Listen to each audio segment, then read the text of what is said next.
Doing it. I have this live stream thing. I always hate the lag on this. You just stand up there awkwardly. So I need to come up with a video, I guess, to talk about how you should stand awkwardly or sit awkwardly in a live video stream as you wait for that timer to finally click for you to be on the live stream. Anyways, what is up, everybody? We are excited for the second sessions of the Speaking Sessions Virtual Summit. If I could say more S's, that'd be great and hiss a lot for you all. But we've got an amazing lineup of sales and marketing people to teach you all things sales and marketing. And we just got an amazing lineup. I'm excited to hear from all of these speakers. I know most of them personally, but this virtual summit is all about giving people the opportunity to be able to share their message. Some of these people have been speaking on other stages. They just took this opportunity to get on another stage. But whether you are a seasoned speaker or not, this is your opportunity to get on a stage and speak. And if you're not prepared for that yet, don't worry. On Thursday evening, we have a webinar for you that's free if you want to check that out. So make sure to check that out. I'll make sure to put a comment as we bring up our first guest. So I see in the background, he is not here. He's coming back in. So we're about to introduce him, Mr. Clifton Muckenfoos. So Mr. Clifton Muckenfoos is a serial entrepreneur with an extensive background in sales, marketing, and leadership. A graduate of Clemson University with a bachelor's degree in marketing, communications, and a minor in advertising. Clifton is a true visionary. Over the last 17 years, he has co-founded and scaled service-based companies while successfully negotiating exits and never picking up a hammer or ladder or tape measure or anything while doing that. But Clifton, the floor is yours. We're excited to hear from you and your wonderful message. Philip, hey man, I greatly appreciate that introduction. It's funny because I'm a little bit different than most contractors, if you will. Most contractors work in a trade, get upset with a boss or something like that, and then leave and go start their own company. I still can't read a tape measure. I don't use power tools or any of that kind of stuff, and so I'm much different than most contractors, if you will. But I want to share a couple of things. I'm going to share my screen, Philip. You said you could let me do that, and so I want to kind of walk through something here. I believe everyone can kind of see my screen there, and I really just kind of want to talk about tonight. Wow client experiences and creating what I call customers for life. And so, why am I uniquely qualified to talk on this topic? And as Philip mentioned earlier, I am a husband, I'm a father, I'm a man of God, but more importantly, I'm an entrepreneur and have been for 17 years. For the last 3 years, I've been a business growth coach, so I help other entrepreneurs and other business owners professionalize their companies. I'm also a client experience consultant, so I go into businesses and help them identify before, during, and after all of the touch points and all the interactions in their business to help them grow and scale. I founded a tech company in 2021, Building Raving Fans. And then in 2021, I sold my remodeling company. And at the height of my remodeling company, we had a 60 to 62% on average repeat and referral rate. Right now, I currently own 4 companies. And so I've done this talk several times, and normally, it's about a 45 to 60 minute engagement. So I'm going to do my best to parse this down into 10 minutes. But typically when I'm in front of people, I ask business owners, how many people in here in this crowd would be okay having a satisfied customer? And most people in the audience are, yeah, absolutely. I'd be happy with a satisfied customer.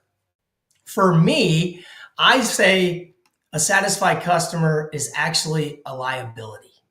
And I want you to think about that for a moment. A satisfied customer is a liability, right? That's a customer that's not super excited about you, super excited about your project, your product, your service. They're not dissatisfied either. They're just simply okay. right? What we're looking for in today's competitive marketplace is creating wow experiences so that those customers go out and passionately refer you, can't wait to talk to other people about you, and come back to you, give you those 5-star reviews. And so what we have to focus on in business is delivering exceptional customer experiences. Every customer or every business right now, guys, is delivering an experience. But often when we dive into a client experience exercise, we uncover the fact that we're not always happy with the experience that we are delivering. So before we get into it, I want to make sure that we understand the difference between customer service and customer experience. Think about customer service as an individual event, right? That's what you think about when you call maybe the cell phone company or the cable company, the utility company, like you've got an issue that you want to solve, right? Customer service is merely doing what's expected. And let's face it, customer service actually produces those satisfied customers, not those raving fans, not those people that are passionate about your brand. And so what a customer experience is a holistic approach, right? That relates to every single interaction that you and your business has with a client. So before, during, and after. So those policies, those organizational behaviors, everything that determines how a business delivers its value proposition. And it's how your customers interact with you, how they find you, how they engage with you, how they actually buy from you. And then after a prospect becomes a client, it's how you deliver your product or service. It's how you address their concerns if and when they arise. It's how you thank them after the sale for making that investment, and ultimately how you get them so excited about your business, about your culture, about your people, that they can't wait to faithfully refer you to others. So I want everyone out there that's watching this live stream, I want you to think back to yourself about a large, decent sized purchase that you've recently made, right? Maybe it's a home improvement project, maybe it's a vacation, maybe it's an automobile, something. And I want you to think about, would you have actually spent more money if the experience was better?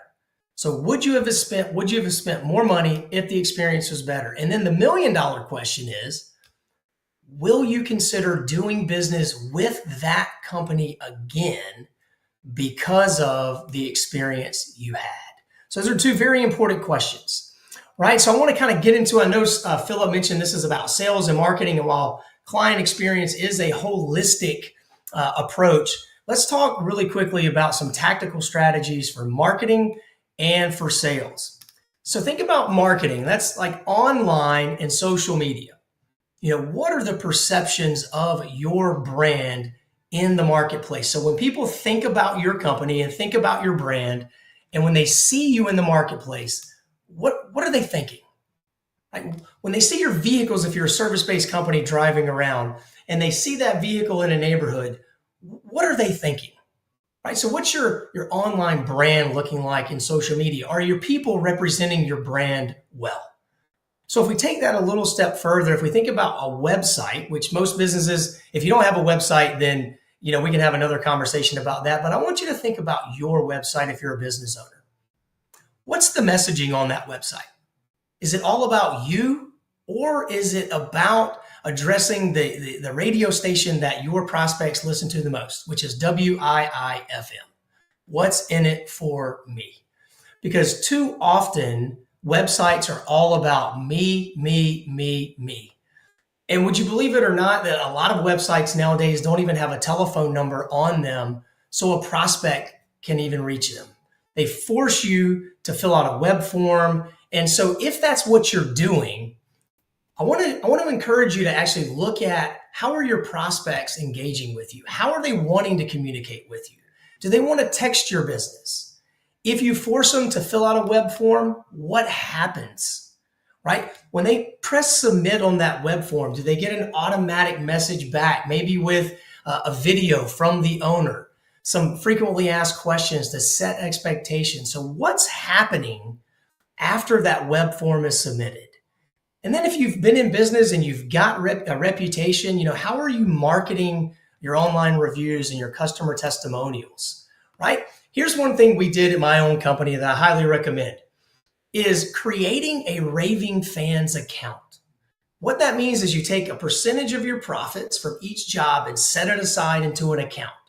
And that is to be used to create that wow experience. So if you're working with someone and you've got some money set aside, you can then go do something super special for that customer that's just going to blow them away, right? And it also helps minimize those oh shit moments, because let's face it, we've all had those deals or those jobs where we're into it and we're like, oh shit, this went wrong, that went wrong. But if we don't have that money set aside, then we risk getting into one of those situations that's like, well, we're struggling on profit and it just causes a big fiasco. So think about that raving fans account. So now I'm going to transition into some sales tactical strategies. Your sales process, do you have it documented? Is everybody on your team saying the same thing? Is it a congruent message? Because if sales rep A is saying one thing and sales rep B is saying another and sales rep C is saying something different, you can't have a congruent experience. And so Mrs. Smith is going to have a different experience than from Mrs. Jones, than from Mr. Smith. And so it's just not going to be good, right? Are you training your people as part of your sales process to deploy tactical empathy, active listening, and asking the right questions? Or do your salespeople show up with commission breath, right? Showing up and trying to force a sale instead of really understanding what that prospect needs, right? Finding out what's important to him or her, and then creating a solution that's going to solve that problem. And then finally, as it relates to sales, what is your sales follow-up process? Is that documented? Are you leveraging automation and technology? So email, video, text messages. How are you staying top of mind with these prospects and educating them and adding value through the process? And so, again, I know this is a sales and marketing focused event. There are some things I'd like to talk about in productions and operations that we could cover at a later date. But the most important thing I want everybody on here to think about, and I can actually get this slide to you, Philip, that you can get out if you want to your group, is I walk clients through this very important exercise. And that is a customer journey exercise, like how to get started. Because most people are like, yeah, Clifton, it sounds great, but like, where do I start? Right. And so this exercise helps a lot. So think about before, during, and after. So before a person comes into your business or becomes a customer, so your lead capture, scheduling appointments, what that process looks like. And I want you to write down what's working right now in your process, what is working. And then be honest with yourself. What's not working? How can you improve? What do your customers want? And what can you do to enhance that experience? So do that for before, and then during, and then after. And whenever you are able to identify what's working and then areas for improvement, you can assign people on your team to take action on that. And finally, I want to just kind of close with this. In my business, I believe, and in all business, I believe, guys, that it's not your customer's job to remember you. It's our job as a business owner to make sure that your clients can't forget you. So that's what I got for you in terms of a holistic client experience. I know we kind of went through that in about maybe 10 to 12 to 13 minutes. So Philip, I appreciate you giving me a few extra minutes to share that. But I do want to get that exercise to you. You can get it out to your group. And if anybody has any questions, I'd love to be able to serve them and help them as it relates to their CX. Yeah, that'd be awesome. And really, the customer journey is all about marketing at the end of the day. We don't think of that necessarily as marketing, but that is a huge portion of marketing for us. And I was actually thinking about that today with consistency within a certain brand, and the fact that sometimes they're there and they're an awesome brand, but then other times they're just not there and they're not consistent, and how important that thing is, which is part of that customer journey and everything. So, Clifton, we appreciate you coming on and sharing your message. And I hope you're ready for some more marketing, because we have another marketing person here. We've got Caitlin Young, and I've been watching her. She has been growing so much, and you can see the heart in her background. If you should be watching this, and she is all about putting her heart into her business, but also that's what she talks about with personal branding. But Caitlin Young is the owner of the Social Media Doctor, as well as a marketing coach and mentor. Tonight, she will be discussing the secrets of social media. But Caitlin, go ahead and take it away for us. Absolutely. Thank you for having me on here, Philip. Really excited to talk to everyone. Like Philip said, I put the heart back in social media. That's like my whole entire goal. So for those of you that don't know me, that maybe this is the first time you're hearing of me, Caitlin, 27-year-old business owner here. And I wanted to really come on here and talk about the difference between personal branding and business branding, and why you need both for a successful business, no matter what industry you're in. So, when we're talking about personal brand, what that means specifically is your personal profile. Any way that you talk in public or online, it is your Facebook profile that has your name on it. It is literally you. You are your personal brand. And most people don't leverage that piece when they're talking about building their business. They focus on the business brand, putting all their ad money, all their energy into building this nonstop business brand. But what happens when you want to start a second business venture? What happens when you don't create that personal connection with your clients, right? So I am a huge fan of having the business brand and personal brand intertwined, especially when you're first starting a business, or when you want to have multiple businesses.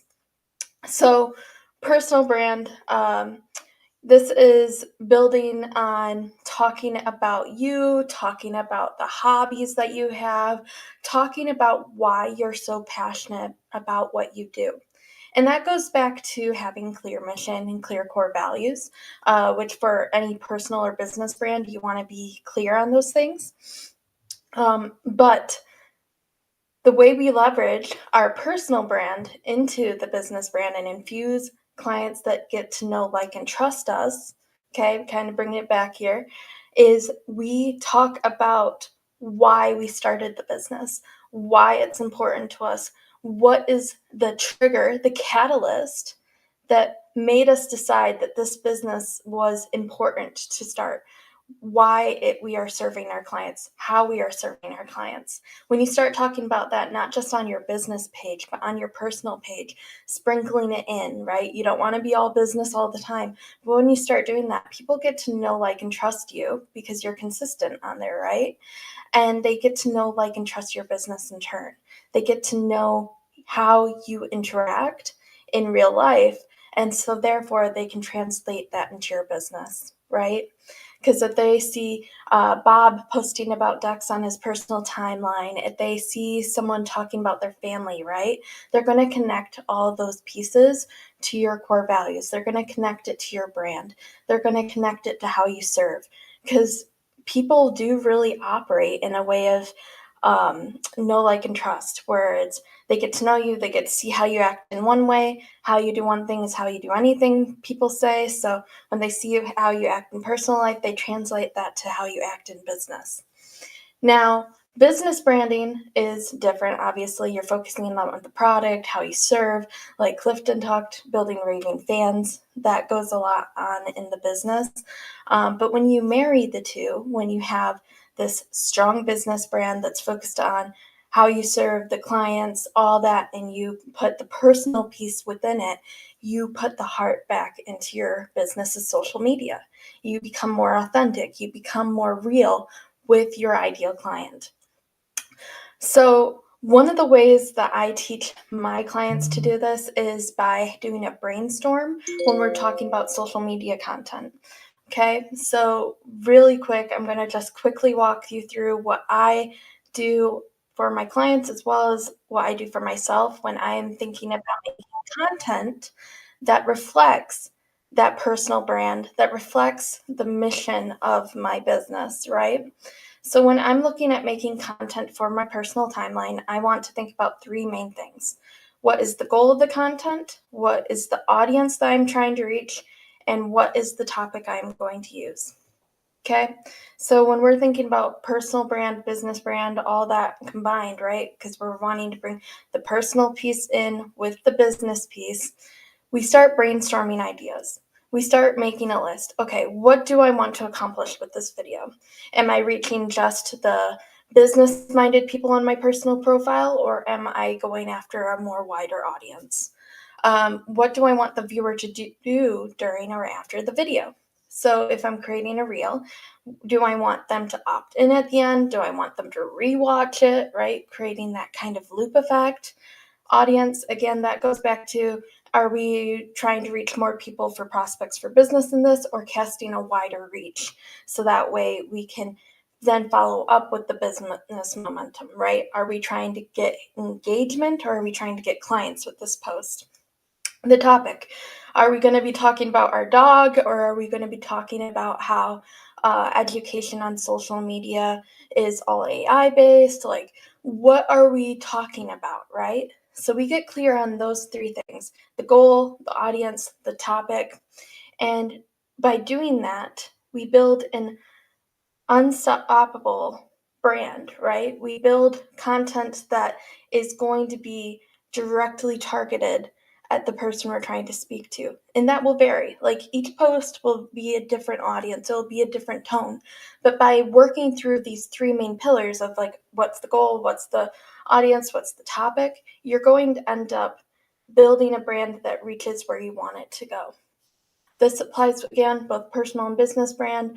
If you work through those three main things, it's going to take you further than if you just post and spray, right?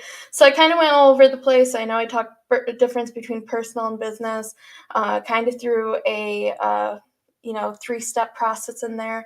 But I really wanted to just really hone in on the importance of branding, why it is essential, and why it's important to keep the human aspect at the heart of all the branding that you do. But I hope that helps. Let me know if you guys have any questions. I appreciate Philip for bringing me in to talk. And if you guys want, I can throw the worksheet based on how to brainstorm ideas into a file for Philip. Otherwise, thank you for having me on. Yeah, Caitlin, well, appreciate you sharing that.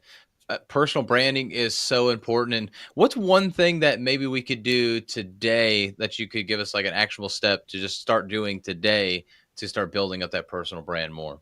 Uh, and this is going to be up your alley, Philip, is put yourself on camera. Put yourself out there. It is really awkward at first, but by, kind of going back to that like goal audience topic, it's going to make you feel more secure. Like when you put yourself out there on camera, because you know who you're talking to, you know what goal is in mind when you're getting on camera, and it's going to help you reach the people you want to reach. Awesome. You take Cash App or Venmo? I'll get you later. No, no. But Caitlin, I appreciate it. And like I said, personal branding is so important. All right, cool. Let's see. I think Jeff may not be ready. I don't see his camera on in the backstage. Okay, Jeff, cool. Jeff is going to be our next person to speak. And so and I'm excited about this because Jeff is from Down Under. And I totally butchered that, but that's all right. So he's actually in the early hours of the morning while we're here in the evening here in the States. So this is kind of interesting here. But ladies and gentlemen, hold your seats and prepare to be dazzled as we welcome a man who's more fired up than Barbie on Australian Day. It's our pleasure to introduce Jeffrey Ross, the trailblazing maestro of social selling and AI wizardry, and a chap who's as excited as a caffeinated kangaroo at a footy final.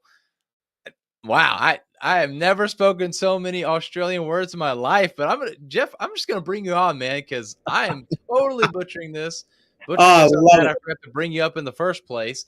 But yeah, clearly we got an Australian in the house. We're excited to hear about your AI wizardry. I think I need a little bit of that for myself to be able to speak the lingo. I absolutely love it. Well done, well done. And Right. g'day, guys. I'd be amiss if I didn't start off with a g'day, wouldn't I? And I'm also known as the king of dad jokes, and I always love to open up with a bit of a dad joke. So, hey, for those of you who are watching, how much does a polar bear weigh? Don't worry, because neither do I.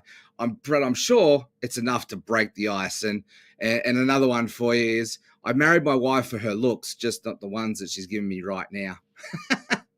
All right, guys. So social selling, and I just love what Caitlin was talking about there with regards to branding, and it was such a nice little segue and a nice little tie-in for what I can share with you here right now. And I've been an internet marketer now since 2009, so going on 16 years.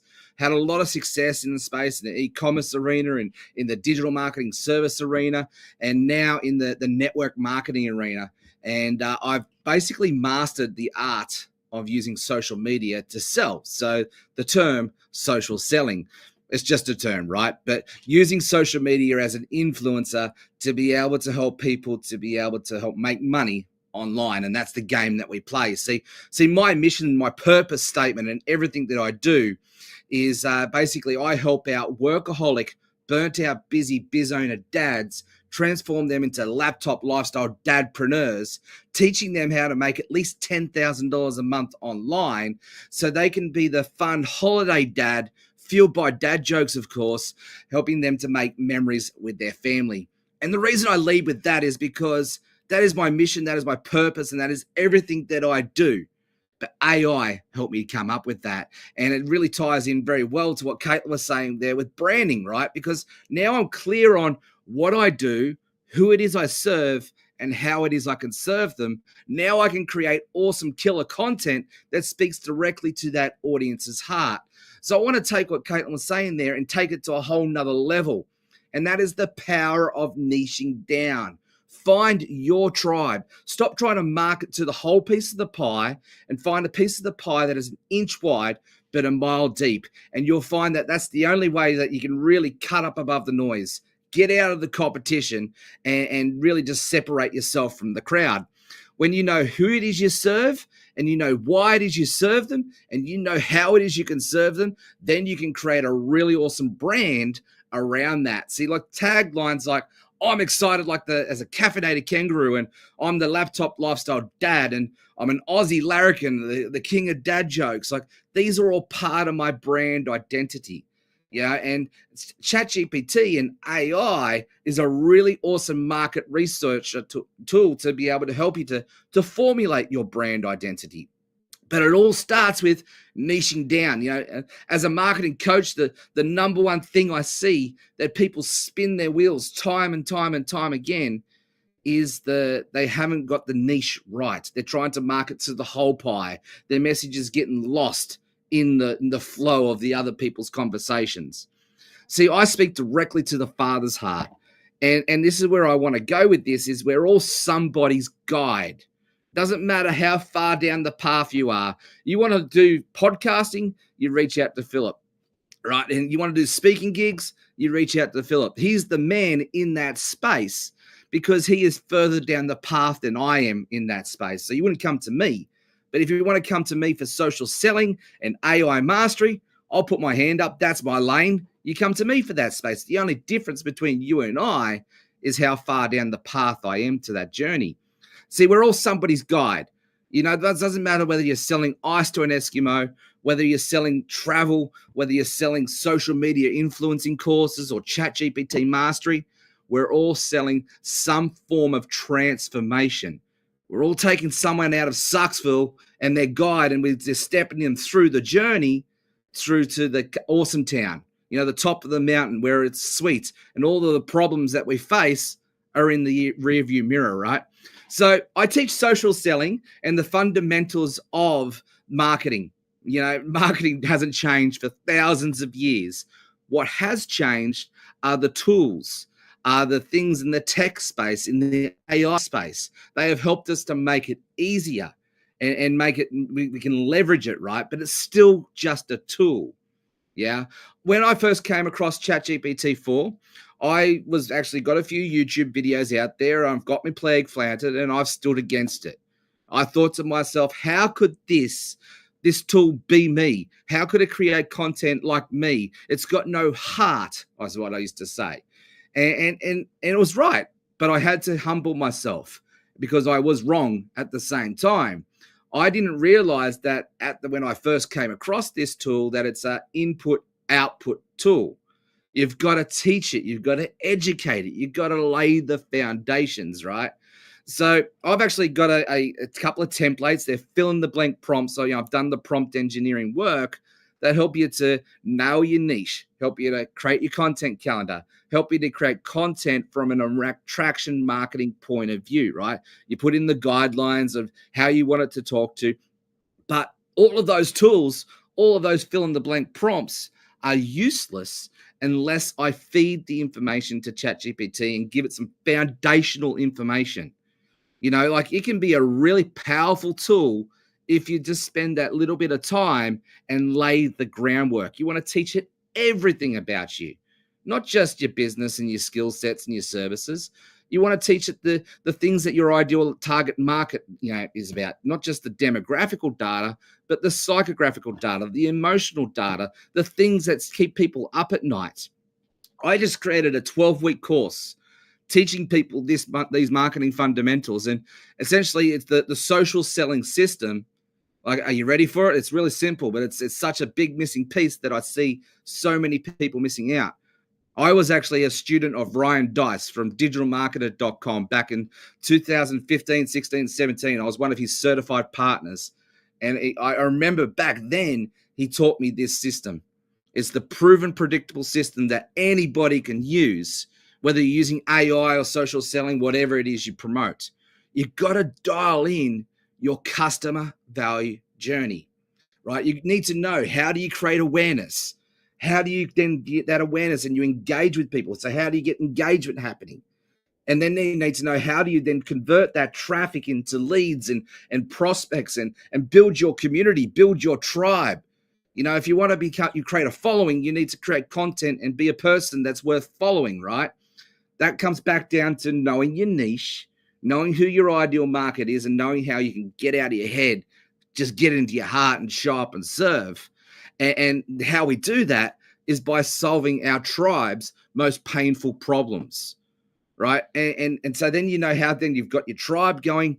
Then all you need to do is convert that leads into sales. And, that's when we come to the convert stage and they actually become a first-time customer. The next stage in the game that's when you give them the wow factor. You deliver on your promise, whether it's a lead magnet, a tripwire, a core offer, whatever it is. You want to help people get wins quickly, get transformational results quickly, or at the very least, show them how they can get out of Sucksville into Awesome Town and create clarity for them. Then we have the ascension ladder, and that's where we can upsell and we can cross-sell. And then we have our brand ambassadors and our referral partners. You get that system dialed in, doesn't matter what business model it is, you get your customer value journey dialed in, you now have a proven, predictable system that you can measure the numbers and measure the experiences and measure the results and tweak and adjust and pivot, and away you go, right? So that's the strategy behind what I do in social selling.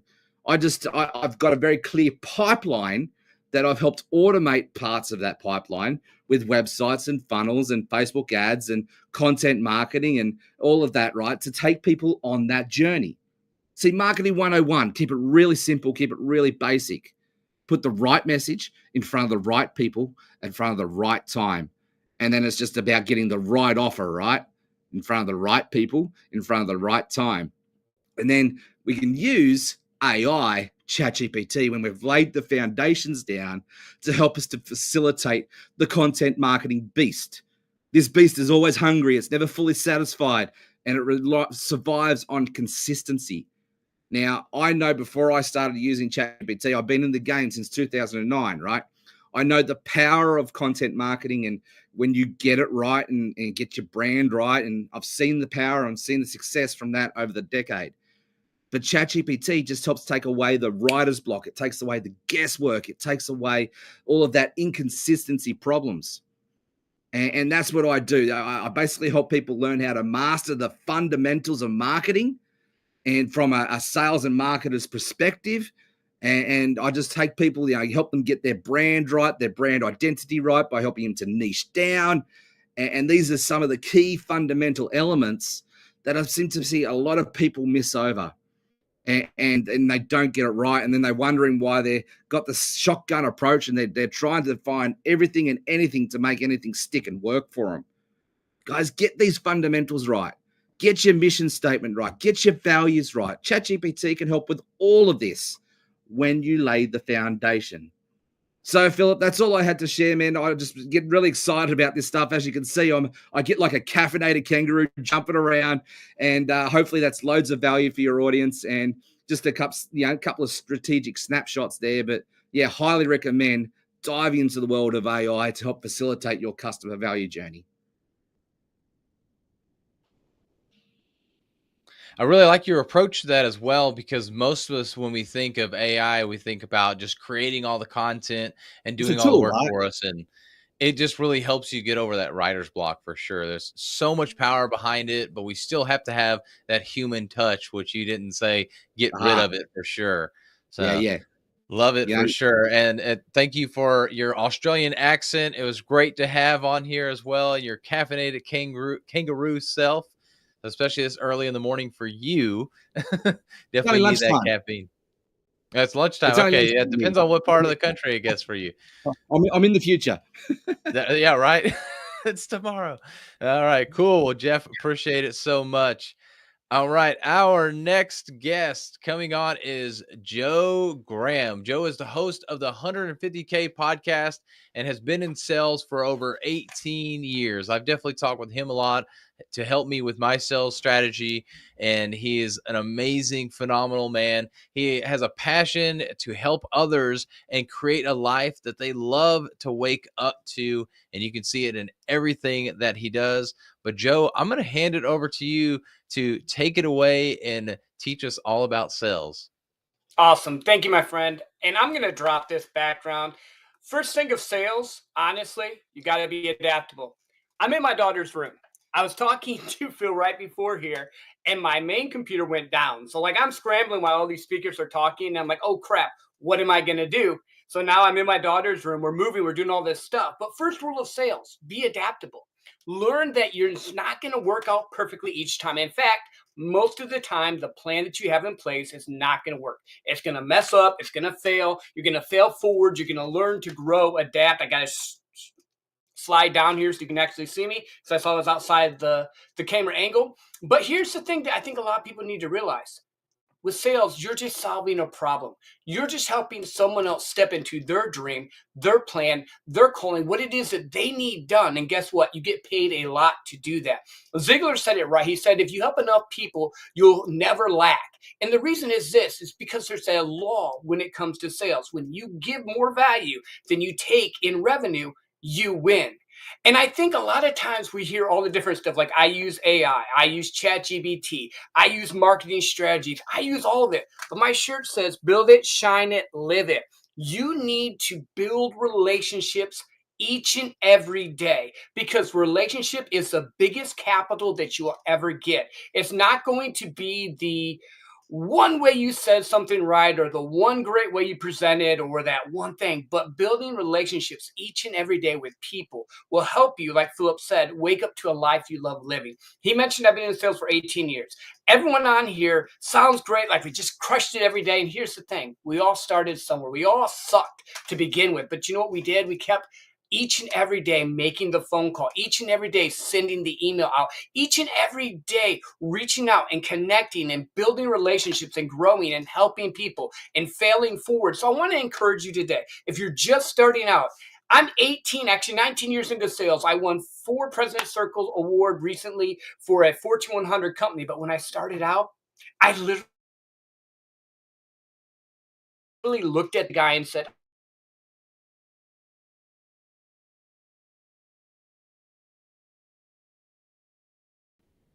about them. So I saw Philip hop in there again, talk about being adaptable. So what I want you to remember is simply this.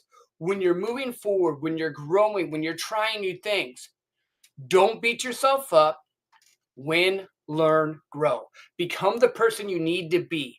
Connect with the right people and just keep getting better. Because at the end of the day, sales is connection. Sales is problem solving. The gentleman before mentioned it, having your systems and processes in place. Success is boring. It's doing the right things over and over and over again, getting a known results. With sales, with my B2B background, with selling online, with running the podcast, with doing all the things that I've done, I have a process in place. I'm going to make so many calls a day. I'm going to send out so many emails. I'm going to do the things that's going to position me to win, because you've heard this before and it's so true. Luck is not luck. It's made. The work you do now shows up 3 months, 6 months, a year from now.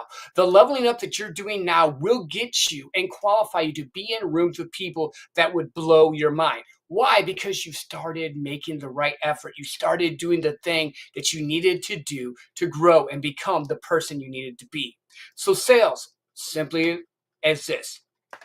Find a problem, 4 times the value of what your solution is, and they buy.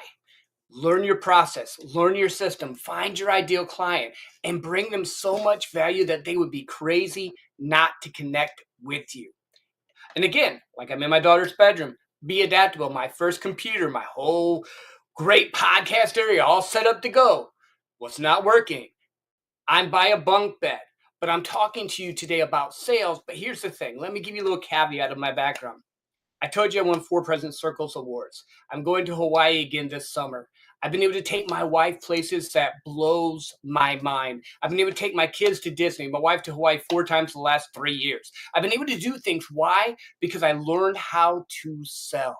So whatever you want to do, whether you want to do social selling online, whether you want to do B2B face-to-face like I do, whether you want to build a brand, learn how to connect with people, learn how to solve their problems, and you'll win each and every time.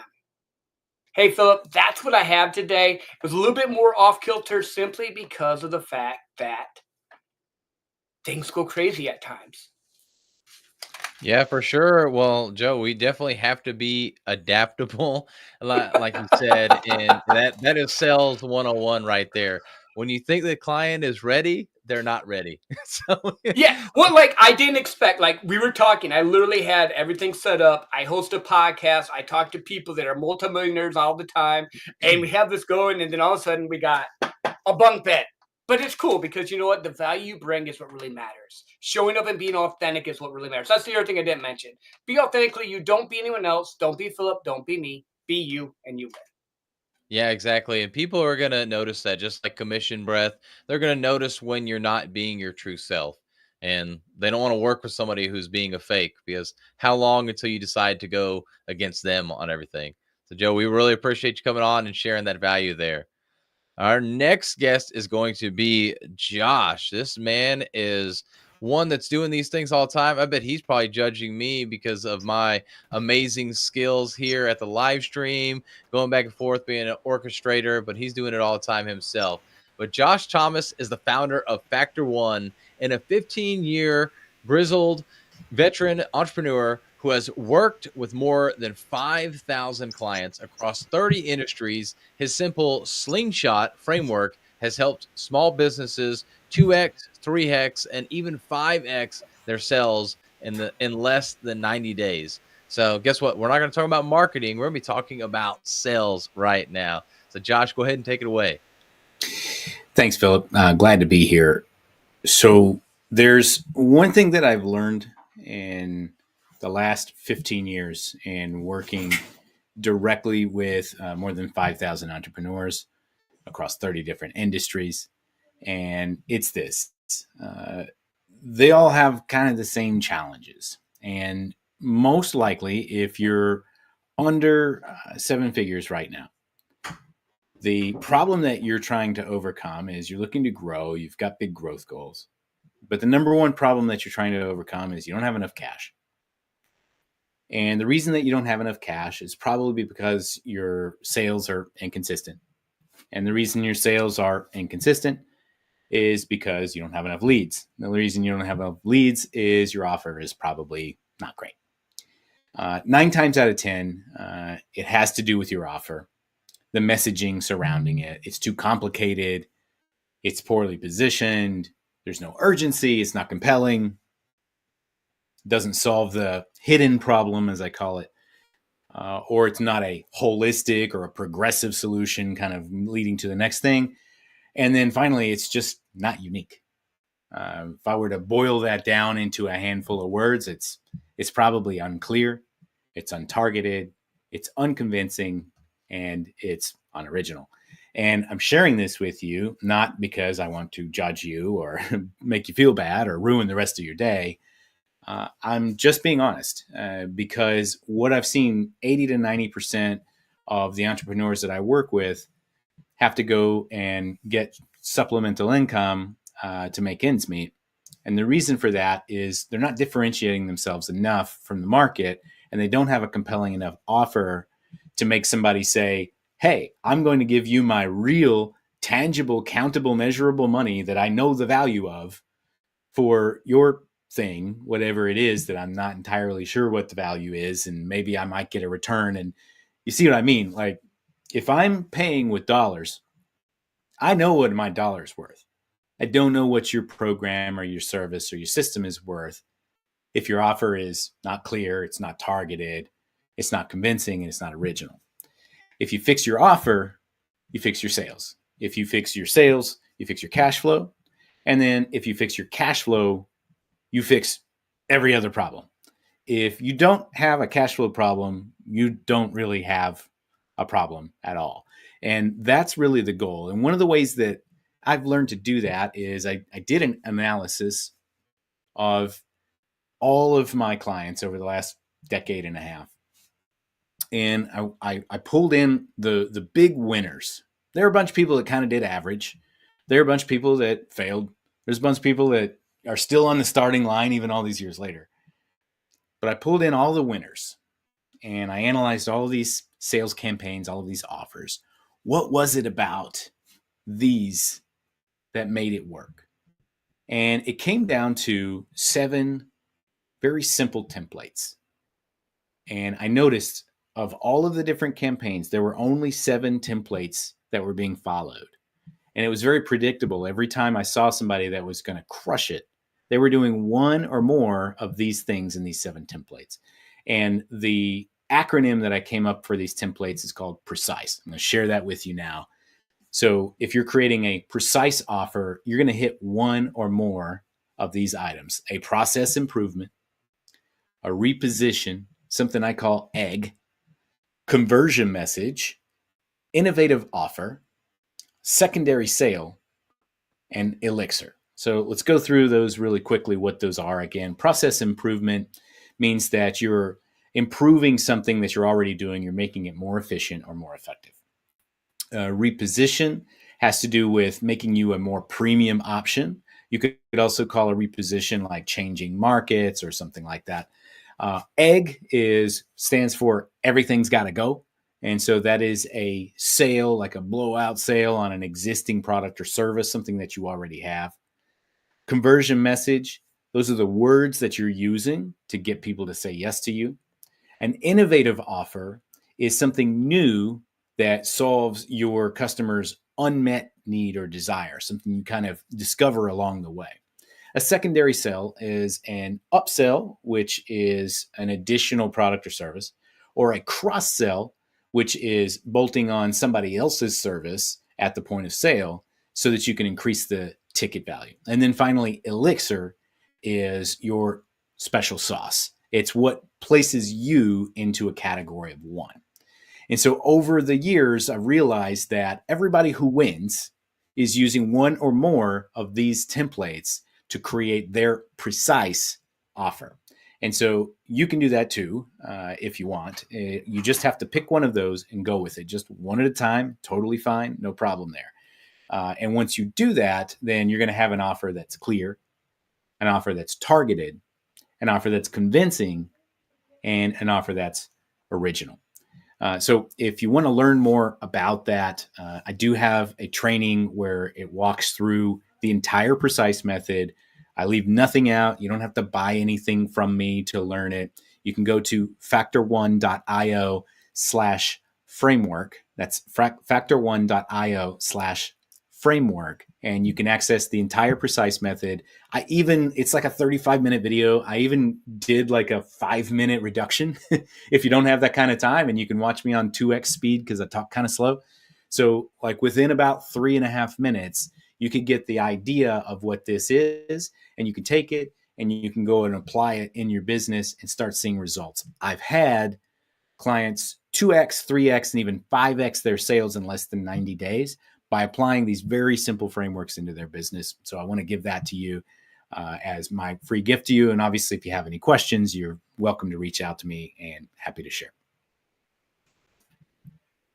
Awesome. Well, Josh, you're always bringing so much value, man. And one thing that I remember that we've talked about with the offer is offer so that you can Mm-hmm. That's one of the probably the simplest way that I've ever really heard of how to make an offer. This is the offer, so you can do this and everything. Yep. So very good stuff there. I put that in our private chat here. I put it also in the live chat, so that way people could know about that. But factor1.io/framework if you want to check that out for free.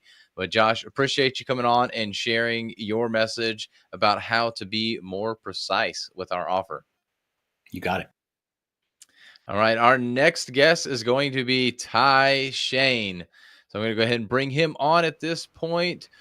Hey, Ty, welcome, man. So with a unique life experience, including foster youth, addiction, incarceration, and everything in between, Ty is taking you on a journey of longest lasting, tried and true strategy for scaling your business, cold emails. Prepare to take notes on how to leverage the law of averages and grow your business. Ty, go ahead and take it away, man. Hey, thank you. So can you see this? Can you see the screen? Yeah, sorry, I forgot to share it on the stream. Go ahead and share it again. Sorry, I forgot to put it back. Oh, yeah, my bad. You're good. Yeah, put it back and I'll share it again. Oh, Or yeah, share your screen again. There we go. All right, there we go. I'm gonna hop out now. So if you're watching this, you probably use email.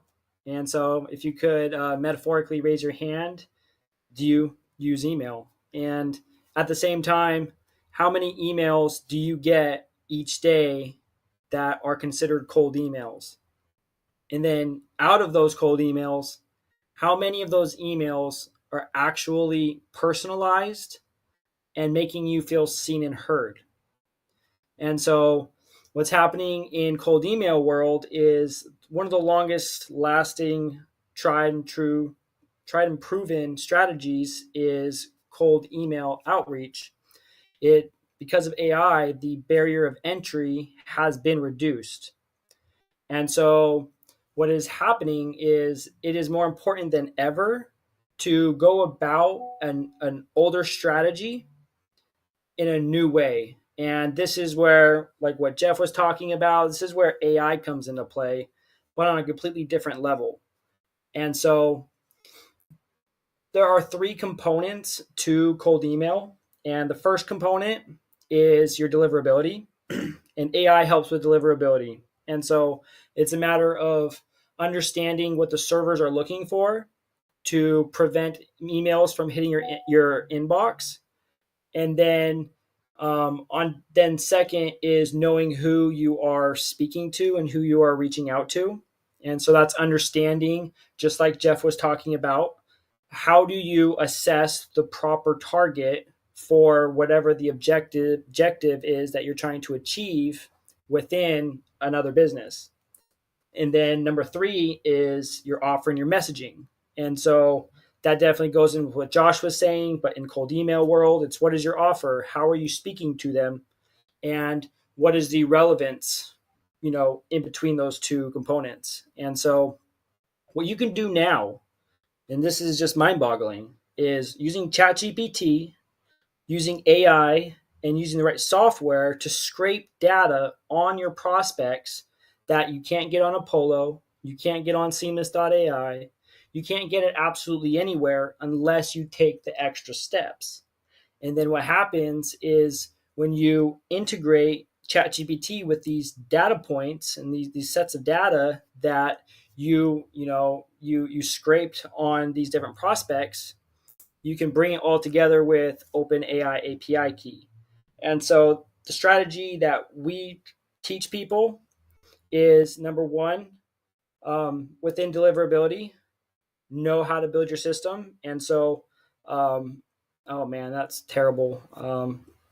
I lost my train of thought. It's hot in here. Oh man. So, man, completely froze. Okay, I'm just gonna take that off. Okay, so in 2024, basically now you can actually speak to people. And so imagine if you got an email and the email actually like had something that was super relevant to you. It had information that was specific to you as a person, and it was specific to your business. And then it was also integrated with basically like industry relevant pain points and desires and stuff like that. Well, using AI now, you can prospect in a way that you never could before. And so like boring templated emails that you can tell they didn't put any effort in, you can now do those at scale using AI. And so first of all, building your system right. So splitting Microsoft and Google emails, because part of deliverability with cold email is basically little nuances that the servers look for that you can circumvent to increase your deliverability.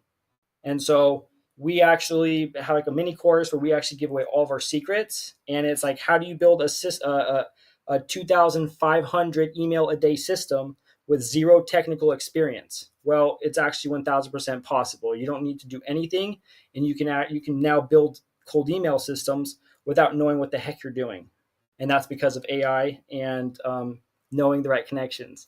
And then your data, so there's something called triple verified leads. And what this is while everyone is going to Apollo and just doing the bare minimum to validate those emails, you can just go to a lead source that does triple layer verification, and it will pull out email addresses that everyone else is throwing to the side because they don't want to spend the extra couple cents per lead to validate, catch-alls and unverified emails. And so that would be listkit.io. And then you take, you can, wherever you get your leads from, you can take that listkit.io. So now you have leads that that 90% of anyone doing cold email is not using. So so you have better data. Then you take that into Clay. And what Clay does, Clay is a data aggregator and a scraper, and then it integrates with ChatGPT 4. And so the process that we teach is pulling relevant information, whether it's from social media profiles, whether it's from LinkedIn, whether it's from Google search queries. There's a lot of different ways that you can get information that is relevant and matters, but most importantly, makes prospects feel seen and heard.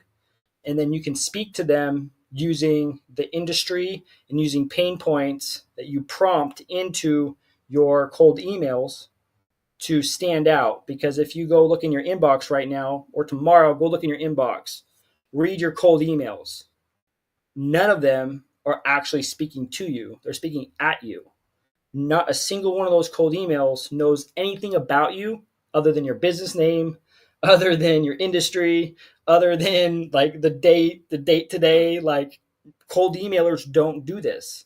And so as AI saturates the entire digital world and my AI bot is talking to your AI bot, and we're no longer even communicating anymore, what's happening is people are not feeling seen and they're not feeling heard, and people are starting to reject the impersonal communications.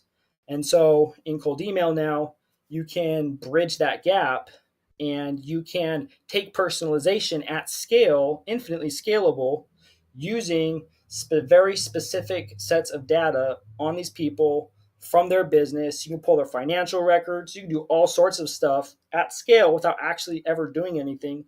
And then using AI, which is funny, actually speak to them and make them feel seen and heard. And so in cold email world, it's changing.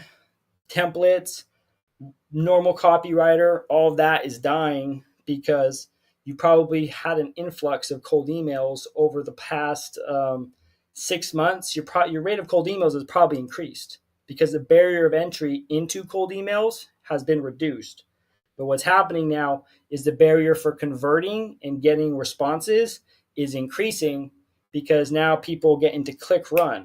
They get into a click run. And so when they get into cold email click run, they're just like delete, delete, delete, delete, delete, delete.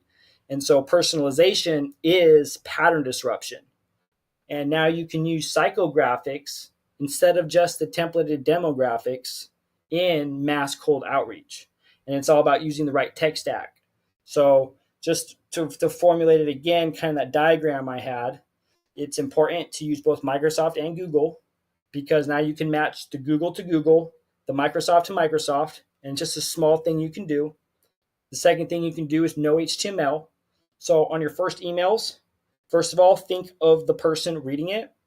Respect their time. If it takes them more than 10 seconds to read your first and maybe second cold email in your drip campaign, you're not respecting their time. And so how you go about it totally matters. And then number 2 is using good data. Get data that not everybody and their mother is using. If you're just using Apollo, if you're just using Seamless, guess what? So is everybody else. You don't have a single lick of information that other people aren't using. So you blend in. Your messaging literally is just going to blend in because you're all using the same foundational data. And so to fix that, boom, you use Clay. You can scrape in their personal LinkedIn profile, their business LinkedIn profile. You can scrape their Instagram business profile. You can have it run Google search queries on the business to find news. You can scrape a lot of different things. And so then you integrate that enriched data and you create what is called formulas. And these formulas are ChatGPT prompts, but within the prompt, you use the specific scraped data from that person. So you're using the same data points from Joe, Susie, and Bill, but because they're all different and hyper relevant to each specific person, when you run that prompt, they're all going to be different, but it's all the same prompt. And so that's what Clay does. And so you can work that into your messaging and into your copy. And absolutely, most people aren't doing this because it adds a little bit of a cost. And people think cold email, they think, I'm going to be cheap. I'm just going to send out a million emails. I'm not going to put any thought, any effort, and law of averages is just going to take me the distance by being lazy. And so what is happening now is AI is more important than ever in cold outreach, but only with aggregated data that you have to take that extra step to get that nobody else is using. And then using the right software. You don't use Brevo, you don't use MailChimp, you don't use Go High Level especially. Don't ever use Go High Level for cold email. You don't use these different softwares because there's warm and there's cold. And you need to make sure that the software you're using is built to circumvent these filters because Google's cracking down. Microsoft's cracking down. You got to know how to build your systems. And so we have a whole mini course where we literally give away absolutely everything. The people who build our systems, if you were to pay us to build your systems, we literally give you their information. And so you can go build a system and you can get Google Workspace emails for $3 a month. You can get Microsoft 365 for $3 a month. You save 60% on those costs. And we don't get anything from it. We just give away everything because to work with us and to use our formulas and our strategies and our minds, it gets pretty expensive. So that was our way of combating our price, is just to make sure we give literally everything away for free. And that includes where to go to get Apollo leads, 25K Apollo leads for or 10K for $25. Like there's just so many different strategies in cold email world that are kept secret and then basically, charged at premium to use. And so that's kind of cold email world in an update and revealed more than anything. and we literally give our entire strategy away for free. And this isn't a pitch, ain't selling nothing. It takes 15 minutes. We put so it just takes 15 minutes to do, and you literally can start sending cold emails, in 3 weeks. And so, Awesome, Ty. And what is that link that we well, can send out? yeah, I'm gonna post it in there right now. All right, cool. Yeah, we'll get that posted in the live chat and everything. One thing that I found that somebody mentioned about, if you want to make sure that your email didn't get into the spam filter, was by putting your terms and conditions at the bottom, because part of getting in the spam filter is being too salesy within that cold email. So it's just something random that I heard. I think that's a terrible approach, just to put this block of terms and conditions just to get past it, to show that you are under the 40, 50, 60%, whatever that barrier of sales pitch in a cold email is, to get there. But Ty, I appreciate you sharing that. I got the link here, so I'll make sure to put that in the live notes. I think I just closed out the chat by accident, but appreciate you sharing that great message there on cold emails. Definitely something that we all need to work on. And so for those of you that are watching right now, or maybe you're watching later, make sure that you tune in, continue to tune in, leave comments, go follow these people that have shared such a great message. They have so much more great content that they share on their social media platforms, and you can learn so much more from that. Or if you want to learn from them directly, go reach out for that as well. I guarantee they'll be willing to have a conversation with you about sales and marketing. And if you are looking for help with public speaking yourself, we've got a webinar coming up on Thursday that you can check out there on my website, speakingsessions.com/webinar. That's in the live stream chat also. And then if you want to be on this virtual summit, we'd love to have you there. That's in the live stream comments as well. speakingsessions.com/virtual-summit. And we appreciate all of you showing up, but we are done with our live stream here. So we appreciate you